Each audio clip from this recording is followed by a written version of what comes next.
tugashangira muri restaurant ariko ari abantu bahisemo kurimbuka, ari abana bo kurimbuka, ari abantu rwose banabizi bagenda bari fieri yabyo ko bazarimbuka hejuru bafite, nawe ukagendera muri icyo kigare ukabana nabo, hari imbaraga bakwanduza hagati y'ababandi. Niko Uwiteka avuze. Umuntu wese udukurikiranye nibwo butumwa namugeneye kuri uyu munsi, nimuve hagati y'ababandi tuneshejwe dupfuye, ariko izina ryawe ryera muri aba banyamahanga. Haleluya. Uzarirengera gute? Gira ibiri imbere ngasiga ibiri inyuma. Yewe nubwo nsiganwa honjya ndazi ndi mu kavuyo, ndi no gusiganwa n'abantu bazi kwiruka, ariko genzi yonjya ntabwo ndi gusiganwa nk'ujya Nyamiryose, sindi gusiganwa nk'ujya Kibabara, sindi gusiganwa nk'ujya Ikabuye. Yewe honjya ndahazi, niyo mpamvu nihanganira ibyo mpura naryo muri iri siganwa, kuko ndasiganwa nsingira ibintu biri imbere nsiga ibiri inyuma. Hari gakondo yabera kizamubera cyiza. Haleluya. Kubera ko atari hagati y'abantu babi y'ababandi, kuko inshuro nyinshi babandi bibiri kuvuga hari n'igihe batera umwaka. Yes, kamashimire mu izina ry'Umwami wacu Yesu Kristo ko tubana hano kuri Evangeliste Mama Lionel. Uyu munsi n'ubundi tugarutse kuri kamera za Evangeliste Mama Lionel, tuba turi kumwe n'umubyeyi wacu umunsi ku munsi. Uyu munsi rero dutangiriye ubundi neza. Mwaramutse neza, mwaramutse amahoro. Yesu nashimwe cyane. Yesu ahimbazwe. Imana y'amahoro. Urakoze cyane. Umwaka mushya mugihe twese bari dukumburanye n'ukuri duherukana nyuma gake y'umwaka mushya, ariko ntabwo twawifurizanye cyane, ariko igihe cy'itondo nanjye mufurije umwaka mushya muhire, umwaka wo kwaguka, umwaka wo gukira, umwaka wo gukizwa cyane, umwaka wo kugwiza abantu b'umumaro, umwaka wo gutera imbere mu buryo bw'umwuka no bw'umubiri, umwaka wo kuba muzima, kugira amagara mazima. Nabi biravuga ngo nzabaha amagara mazima. Uyu mwaka Imana izabaha amagara mazima mu izina rya Yesu. Amen. Wifuza yuko uyu munsi ari wowe ubwira abadukurikiye? Abantu rero badukurikiye ndetse bakanadukurikirana. Aka kantu rwose jyewe ngasubiyemo, abantu badukurikira ndetse bakanadukurikirana. Hari igihe umuntu agukurikira akanagukurikirana mpaka n'inyuma ya kamera, n'inyuma yo kumva ikiganiro, kuko tuba twashyizeho nimero za telefone. Umuntu akagukurikirana ati hariya wari washatse kuvuga ngo iki, hari aho wageze ugiye kuvuga gutya, atuhita ujya mu mwuka uvuga ibindi, ati hariya wari washatse kuvuga ngo iki. Umuntu abagukurikirana. Umuntu uvuga ati wavuze mbona urananiwe, nakira nkoherereje amazi. Umuntu abagukurikirana. Rero abantu badukurikira bakanagukurikirana, Imana ibahe umugisha cyane. Uyu mwaka uzababera umwaka w'amata n'ubuki, uyu mwaka indwara wari urwaye isigare muri uriya mwaka, ubushomeri wari ufite ntuzongere kubugira. Uyu mwaka bifurije kuzagira abantu b'umumaro mu buzima. Uyu mwaka Imana izakurinde indyarya n'incakura nk'izo nahuye nazo mu mwaka ushize. Imana muri uno mwaka izaguhamagara amazima nawe, kandi muri uyu mwaka nimba ufite abana uzabona ibyiza by'abana bawe, kandi muri uyu mwaka nimba hari ingendo wari ufite zapfiriye mu mwaka ushize, ingendo zawe zifunguke. Niko mbifurije muri aya masaha. Kandi umuntu wese unkurikiranye arwaye musabiye gukira, unkurikiranye ababaye musabiye kwishima, umuntu unkurikiranye amasaha ari mu modoka agenda agera aho ajya amahoro, umuntu unkurikiranye agiye kuryama urote neza, umuntu unkurikiranye byari byaranze, guhera uyu munsi bikunde mu izina rya Yesu Kristo. Amen. Amen. Mbo tugushimira yuko rero banye natwe muri iki gitondo. Nanjye nsuje abantu bose cyane cyane nsuje abantu bari muri Kenya, abantu bari mu Oman, abantu bari muri Afghanistan. Aka kantu kakunda kunshi yego mujenga Afghanistan yego Imana izacenjane n'amacoma. No kuri turabasuhuje abantu bari Burundi, abantu bari muri Amerika, intara 6 z'u Rwanda. Ubwo ndavuga iy'amajyaruguru, iy'amajyepfo, iburasirazuba, iburengerazuba, umujyi wa Kigali, intara y'umujyi wa Kigali, ndetse n'intara ya gatandatu y'Abagesera. Ejo navumbuye aka kagira inkuru rero ako kantu wavumbuye. nabumbuye n'intara ya Karindwi Aha. y'abantu bakurikirana social media ariko banenga ibibera kuri social media. Iyo ntara niyubaho. Niyogera. Mbese bahaza kuri social media batayikunda ariko bakanga bakanayikurikirana. Iyo ntara nayo turayisuhuje mu izina rya Yesu. Boneraho gusuhuza aho mvuka. Abantu bari Kibabara aho mvuka. Nabo ndabibutse ndabasuhuje. Suhuje n'abantu baho ntoye kabuye mu mudugudu w'Amasangano. Suhuje n'abantu bakorera mu isoko rya Nyarugenge. Naho niho nkorera. Nabo ndabasuhuje mu izina rya Yesu. Ejo bundi barimo bankomantingaho abadekorateri n'abadekoratrice ndabasuhuje cyane. Nkunda komanteri zanyu zirushaho kunshagingamo imbaraga zidasanzwe. Amen.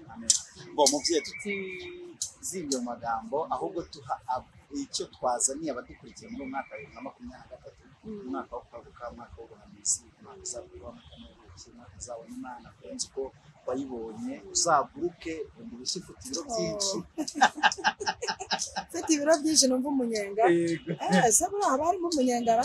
Umunyenga urimo wana kuko nyine nanjye nari kwifuriza. Nanjye ndabyakire mu izina rya Yesu kuko uyu mwaka ndumva ashaka gukora ibiruta iby'Imana nkoresheje mu mwaka ushize. Ndumva ashaka kuba igikoresho cy'Imana kandi cyanyu.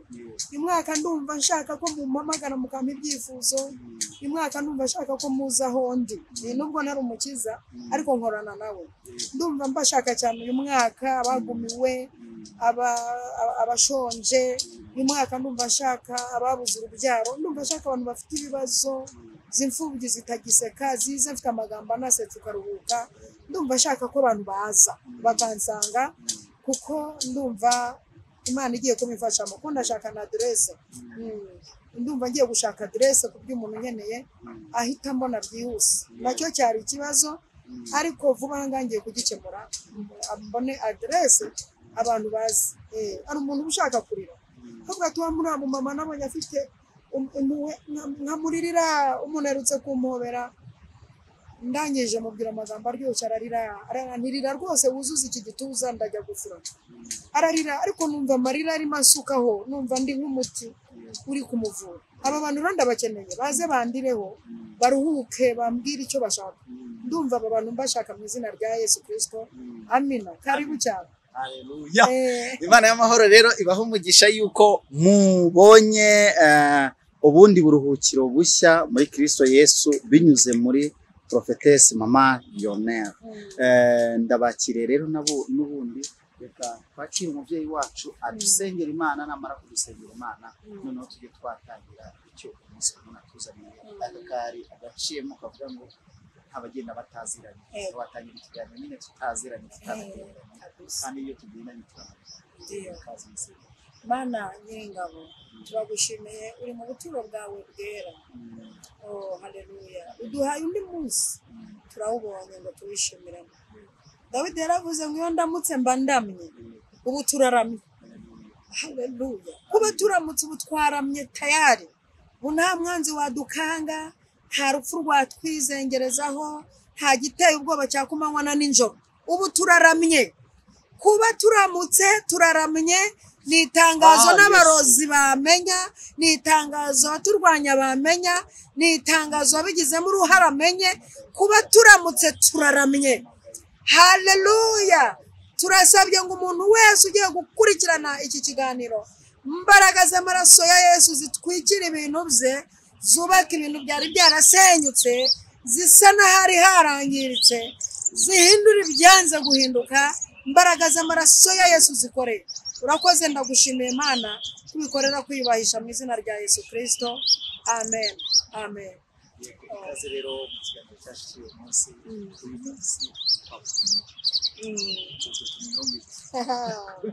kuko nanjye uyu munsi ndikumva nshaka ikiganiro cya mbere cy'uyu munsi wo ku munsi wa kabiri. Uyu ni umunsi wa kabiri w'icyumweru.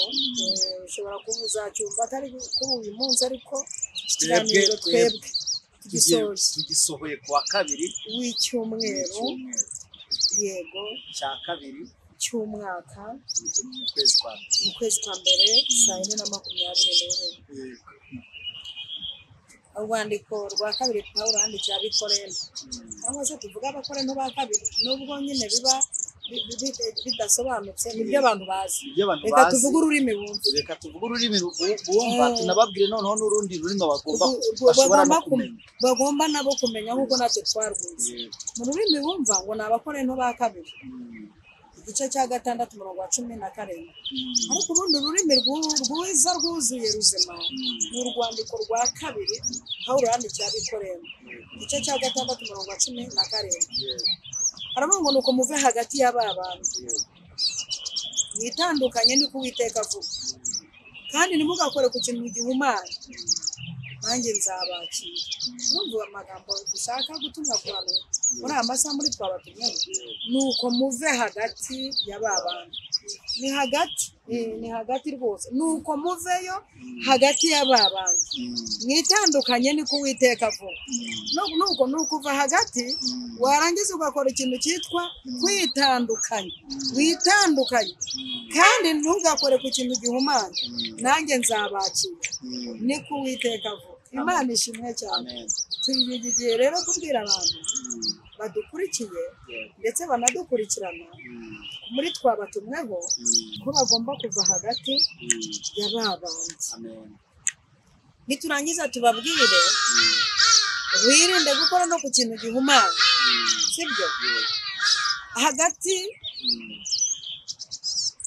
Hagati barabyumva, nuko hari ikintu kiri hirya no hino no hirya no yego imbere n'inyuma, ubu uri hagati, aho ni hagati. Ugomba ngira ngo nsobanurire abana batsindwa mu Kinyarwanda. Hari abantu biga Ikinyarwanda ariko bakanagitsinda kandi ari n'Abanyarwanda. Nuvuga ngo ni hagati, uri hagati. Noneho kuba byabo bantu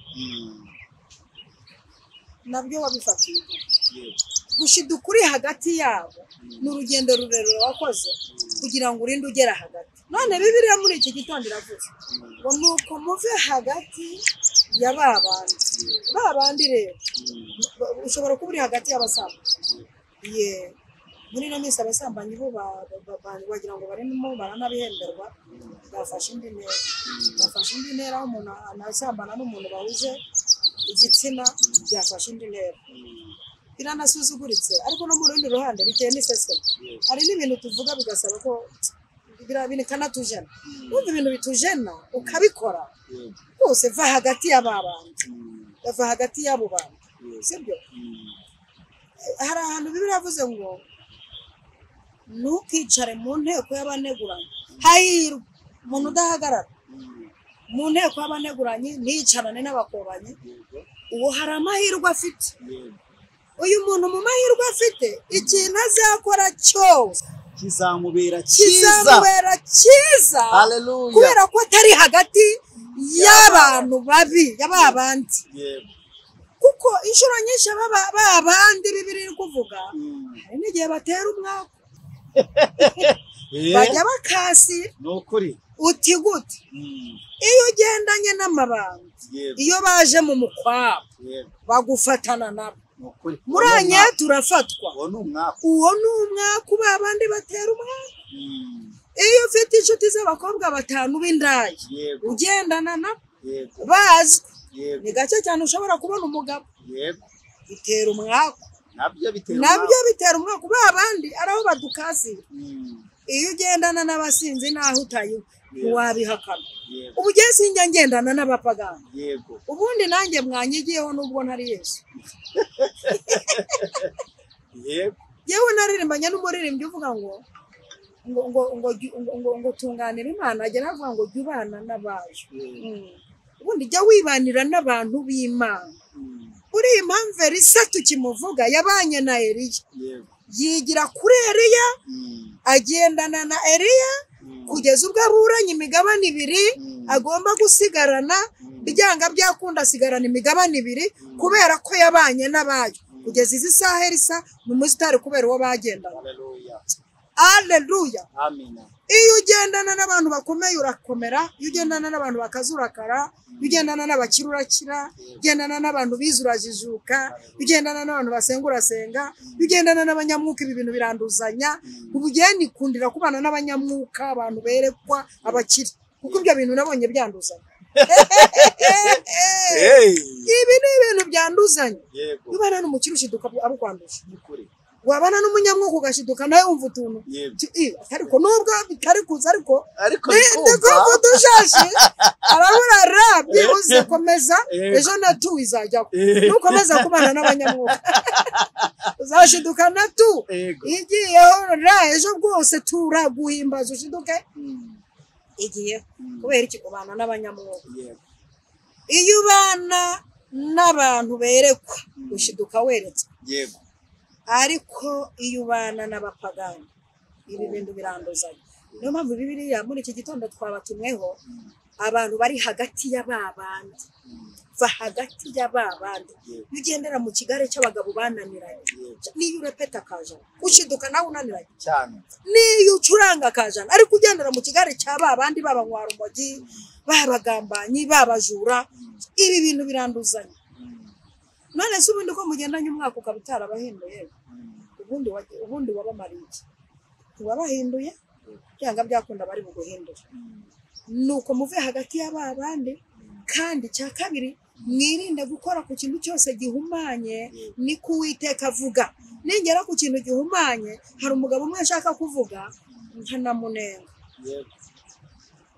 kuko hari abantu bapfuye tuzajya tuvuga tubashime hari n'abantu bapfuye tuzajya tuvuga tubanenge ndanenga umugabo umwe twa akani munengeye muri iri teraniro yego ikintu munengeye akani ni igiki imbere y'abagabo bagenzi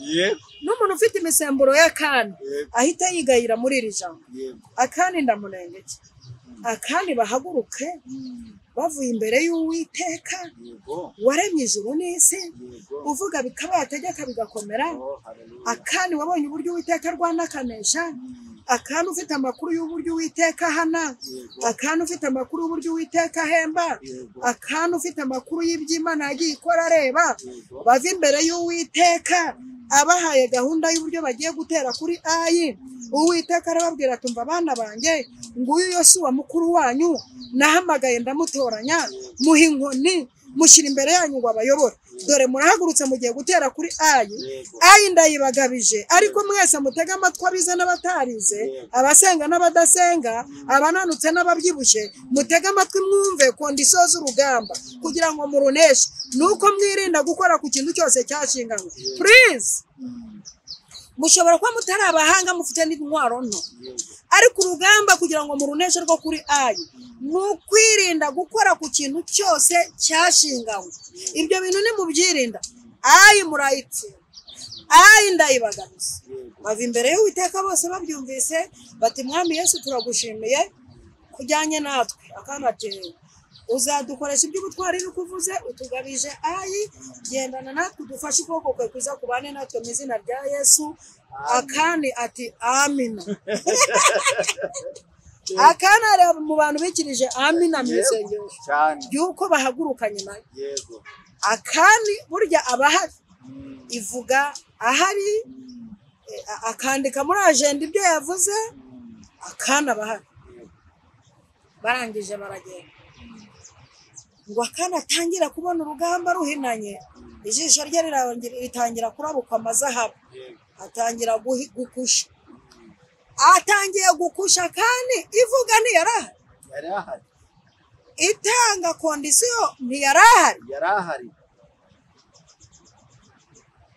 ivuga ngo muzirinde gukora ku kintu cyose cyashinganywe ntiyarahari basengera urugendo ntiyarahari ivuga ko izatugirira neza ntiyarahari akani we n'abuzukuru na bene wabo ba Akani ba petit frere ba Akani bantu ba Akani Yesu we maze ngo ukora ku bintu abika ngo bagatangira kubona baneshwa batangira kubona bamwe bacika intege atangira gutesha kontrole abantu bafite ritime y'urugamba cyaha cy'umuntu umwe cyaha cy'umuntu wakoze ku gihumanye ku kintu gihumanye atangira guteza abahanga bazi urugamba kuneshwa, ababivunikiye basenga batangira kuneshwa, abazi urugamba bafite purani yarwo batangira kuneshwa, ngo baraneshwa pe, kugeza ubwo Yosuwa acitse intege. Fata ibintu byose ko twabikoze, y'Uwiteka yavuze, uko yatubwiye ko urugamba ruzagenda, ko nta kintu tutakoze, kuki tunesherezwa imbere y'abanzi. Mana Nyiringabo, Nyiribihe waremye ijuru n'isi, urugamba ko rutunesheje, kandi ibyo yatubwiye gukora twabikoze, ko dushimye tugiye gusuzugurika koko tuneshejwe imbere y'abanzi. Hari ikintu kimwe gisigaye, izina ryawe ryera ryo uzarirengera ute? Twebwe turemeye turasuzuguritse, ariko hari izina ryawe ntashaka jyewe Yosuwa ko risuzugurika imbere y'abapagani. Nibyo turaneshejwe, bizandikwa binamenyekana ko tuneshejwe dupfuye, ariko izina ryawe ryera muri aba banyamahanga, haleluya, uzarirengera gute? Imana icyumva Yosuwa azamuye izina ryayo kuruta iryabo. Imana irashaka kuzamura izina ryayo ukareka kuzamura titire yawe. Imana iravuga iti Yosuwa, usenga nakumvise, ugende mukore ubufindo ngore ikizira hagati muri mwe, si uko mutarwanya neza, si uko mutejejwe, si uko mutakurikije amategeko y'urugamba, ariko mwahuye n'ikintu cyitwa ikizira. None mukore ubufindo mberekaho impamvu ituma munesha. Mwirinde gukora ku kintu cyose gihumanye, kuko Uwiteka muri uno mwaka ntabwo ari bwemere ko mugumya gukinira mu bintu bye, ntabwo ari bwemere ko mugumya gukinira mu murima we. Hari ibintu atari bwemere. Bushize yarihanganye arabagaburira mucumura, abagaburira muri indaya, abagaburira muri abajura, ariko muri uyu mwaka hari ibintu atari bwemere. No, ntabwo ari bubyemere. Imana irangije iravuga umugore ubufindo, bakoze ubufindo bugwa kuri Akabu, basanga yakoze ku kintu cyose cyashinga. Uwiteka ngo aramureba amugwa nabi, ngo amugwa nabi. Arangije ategeka Abisiraheli bose ko bafata Akani n'umugore n'umukomokaho.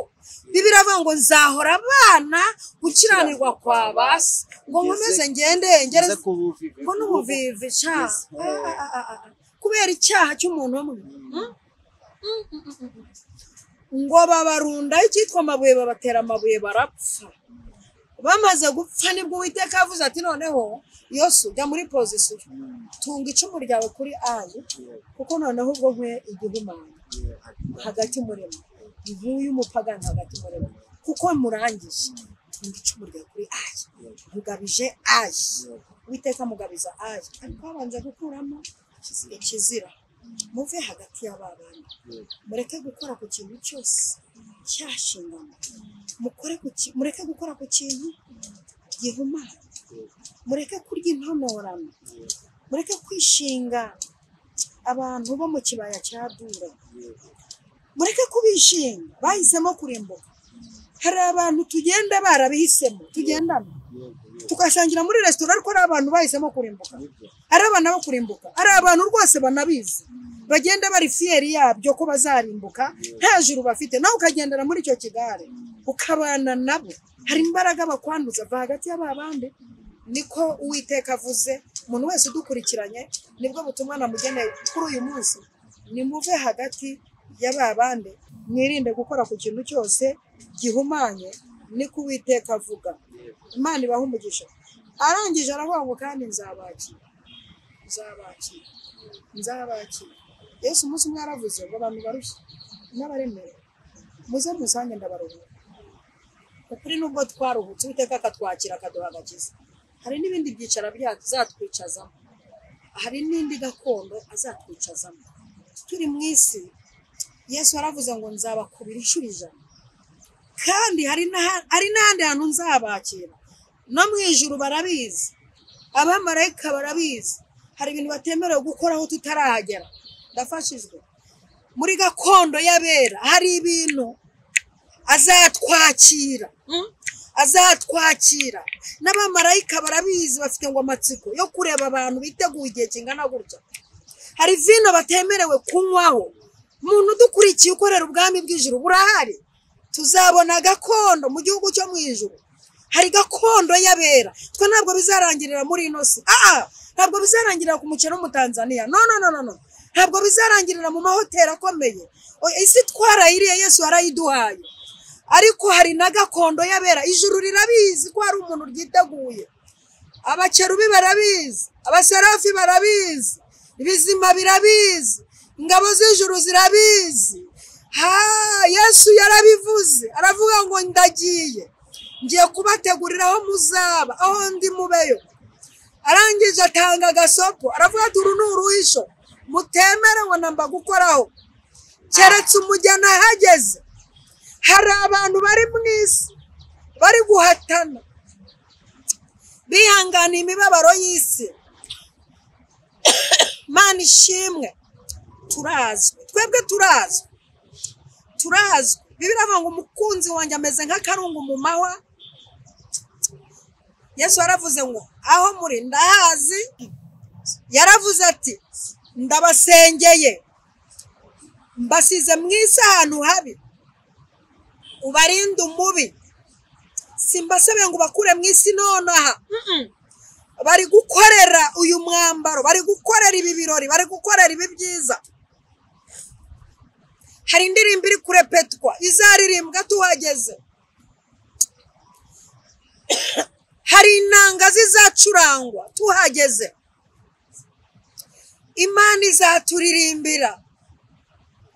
Twebwe dushobora gusuzugurika mu isi, dushobora kumera nk'abadafatika, dushobora kurebwa igitsure. Turanabyemera. Dushobora kugenda dusuzuguritse, turanabyemera. Dushobora kwitwa injiji tukabyemera. Ariko hari gakondo y'abera tuhageze. Hari umunsi tuzaririmba. Muririmbyi umwe yaririmbye mu isi arepeta, aravuga ngo umwami Yesu azakebuka turebe, nanjye nyebuke ndebe bagenzi banjye, nzababaza nti mbese namwe mwahageze. Imana ishimwe ko mutaguye mu nzira. Umwami Yesu azakebuka turebe, nanjye nyebuke ndebe bagenzi banjye, nzababaza nti mbese namwe mwahageze.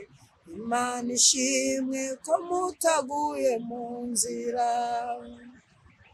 Twahuye n'ibiteye ubwoba, twahuye n'ibyaha byinjiza amafaranga turabireka,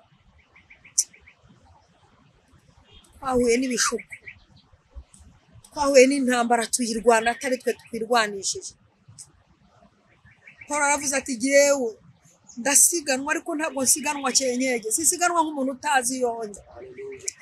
Jyewe ndasingira ibiri imbere nkasiga ibiri inyuma. Jyewe nubwo nsiganwa honge ndazi ndi mu kavuyo, ndi no gusiganwa n'abantu bazi kwiruka, ariko jye nzi yonge. Ntabwo ndi gusiganwa nk'ujya Inyamiryose, sindi gusiganwa nk'ujya Ikibabara, sindi gusiganwa nk'ujya Ikabuye. Jyewe honge ndahazi, niyo mpamvu nihanganira ibyo mpura naryo muri iri siganwa, kuko ndasiganwa nsingira ibintu biri imbere, nsiga ibiri inyuma. Hari gakondo y'abera. Ndugu yangu, muve hagati y'ababandi, muve hagati y'abagome, muve hagati y'abasuzugura Imana, muve hagati y'abaraguza, muve hagati y'abapfumu. Hari gakondo y'abera. Imana izaducurangira. Hari indirimbo yarepeswe tuzacurangirwa mu ijuru. Uko biri kose ndabwira umuntu uri hagati y'ababandi areke gukora ku kintu cyose gihumanye. Tugiye gutaha gakondo y'abera. Ngo Imana ngo nanjye ngo nzabakira, niko Bibiliya ivuze, niko ijambo rivuze ngo nanjye Uwiteka nzabakira. Niko Imana ivuze, nge nzabakira kandi nzabakira nk'abantu bababaye, nzabakira nk'abantu barwanye, nzabakira ari uruhisho, nzabakira nk'abantu bahuye n'imibabaro y'isi. Muririmbyi yahuye n'imibabaro y'isi, arakubitika bari kumukurubana ari umukobwa, aravuga ati genda umukristo, nzahora ndi kandi genda umukristo. gakondo yacu iri mu ijuru ku Mana yacu kandi ndababwiza ukuri nta nzara ibayo nta n'imiruho abantu baho bose baguwe neza yewe ndababwiza ukuri ndacyabivuga ndi umukristo nintumirwa ngiye gupfa ntabwo bizambabaza nzagira ibyishimo bitavugwa nzabona ihirwe ngiye mu ijuru genda umukristo ndarwana ariko simpusha ndakubitana ibipfuso simpusha ndabwira abantu bankurikiranye amasaha muri twabatumyeho muve hagati y'abantu mukorere ijoro nk'abazabijyamo mube mwisi nk'abantu bafite gahunda nimukore ku bintu byashinganywe Imana niyo mpamvu yavuze ngo umukunzi wanjye ndabizi ameze nk'akarungu mu mahwa aragowe ndabizi neza ameze nk'akarungu mu mahwa amahoro amubangamiye ibitovu biramubangamiye tubangamiwe n'ibintu byinshi bitujomba biturusha n'ubushobozi byabaye ibiti by'inganzamarumbo turabizi turi hagati nk'ururimi ariko mwirinde gukora ku kintu gihumanye Imana izabakira Imana ihabwe icyubahiro ndumva nshoje nifuriza umuntu wese kumenya ko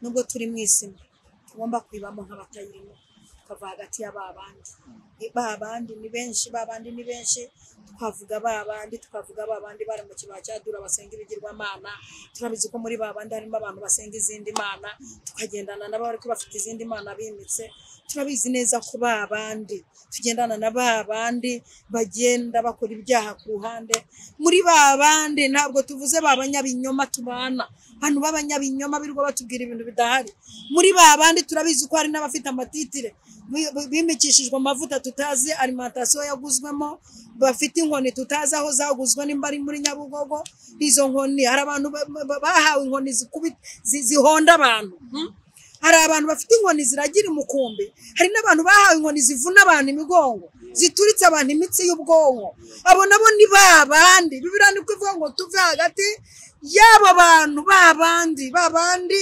ariko ni ku Uwiteka avuze kandi nituva hagati y'ababandi twirinde gukora ku cyashinganywe Imana nayo izatwakira ni ku Uwiteka avuze muntu dukurikiye werere hari hose maze igihe uri hagati y'abo bantu ndakuburiye maze igihe uri hagati y'abasinzi baraguhinduye maze igihe uri hagati y'abagome y'abatumvira Imana baraguhinduye wari umukirisitu wacitse mu rusengero ngo uteranira online nibyo turabyemera ko uteranirayo ariko inyungu ukuyeyo zitugizaho ingaruka komanteri wandika zonyine zitugaragariza aho uteranira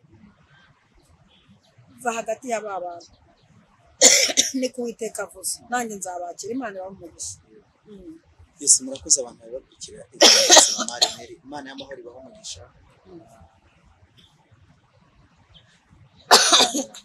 murakoze cyane amusaba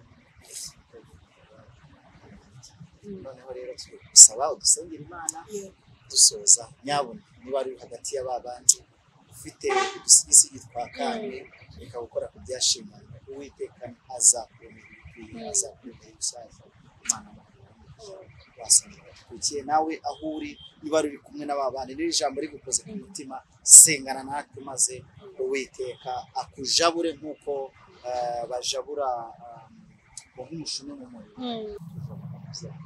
maze Imana nyiribihe Mukaroti yahuye n'ingaruka zo kuba hagati y'ababandi umukuriza no kuba inkingi y'umuntu Uwiteka ababwiye ngo nimuve hagati y'aba bantu abwira Loti vana aba bantu bawe vana ifamiye yawe hagati y'aba bantu ngiye kubica barangomeye Mukaroti agira ingeso yo kudashaka kuva hagati y'ababandi akajya agenda areba inyuma yumva ashaka kugenda ariko akumva ntashaka kuva muri hagati y'ababandi bituma ahinduka inkingi y'umuntu babandi bamutera umwaka ahinduka inkingi y'umuntu nabugingo dore abantu Mana bawe barashaka kuba abakirisitu bagashaka kuba n'abapagani ibirenge byabo bihagaze mu byaha amaso yabo akareba mu nzu yawe abandi amaso yabo ari mu byaha ibirenge biri mu nzu yawe abantu babuze uburyo bicamo kabiri kubera ibyaha ariko twabatumwe ngo tubaburire igihe kigeze igihe kigeze, igihe kigeze ngo urengere intore zawe, igihe kigeze ngo ugaragaze, uhembe, ugirire neza abantu bawe.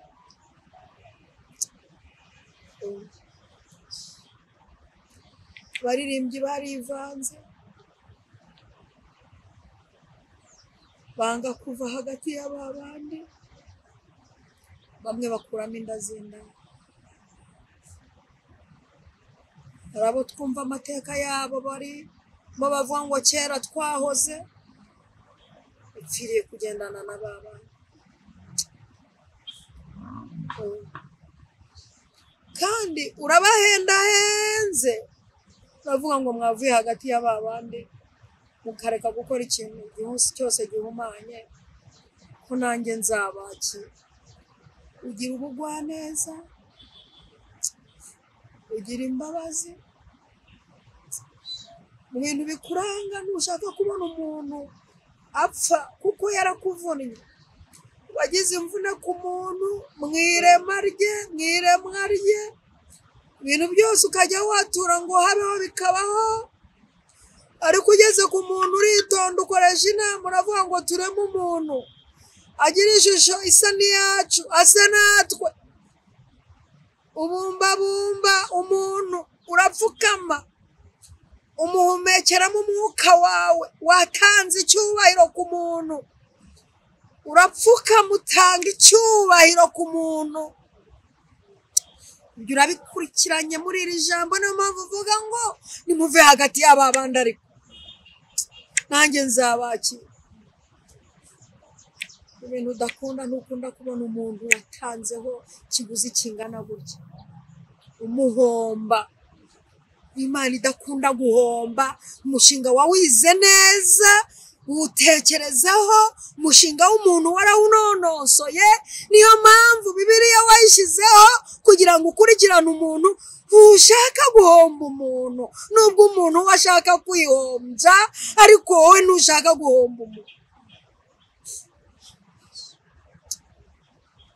Iki cyatuma abantu muhomba, mukihombya. Iki cyatuma mugwa hagati y'aba bantu. Iki cyatuma mukora ku bintu bihumanye. Mana, uravuze ngo uzabakira.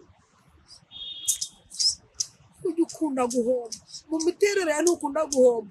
Niyo mpamvu urinda umuntu asinziriye hagakinga ariko ntakinga amazuru, ukamurinda, bagacura imigambi, bagacura ibitero, bagategura, bugacya batahateye, kubera ko udakunda guhomba umuntu. Kunda umuntu pe. Natwe turabizi, nubwo turi baba ariko turabizi ko dukunda. Ntabwo wahomba umuntu, siko uteye. Ntujye ukorera mu gihombo, uyu mushinga warakuvunnye. Ntabwo ukorera mu gihombo, uyu mushinga w'umuntu ni wowe wakuvunnye. Ni wowe wakuvunnye, ni wowe wakuvunnye, ni wowe wakuvunnye, ni wowe wakuvunnye, ni wowe wakuvunnye. Bituma usinziriza n'umugabo, uba uticira umukuramo umugore. Waravunitse, ugeze ku muntu waravunitse wamara. Niyo mpamvu utanezezwa no kubona umuntu akunanira. Niyakunaniye urarakara ukamuhana, ariko uyu munsi utanze amahirwe yo kubwira abantu ngo bave hagati, baveyo, bave hagati. Mu izina ry'Umwami wacu Yesu Kristo, abantu badukurikiranye, shalom shalom, umugisha w'Imana ubane nawe. Amen.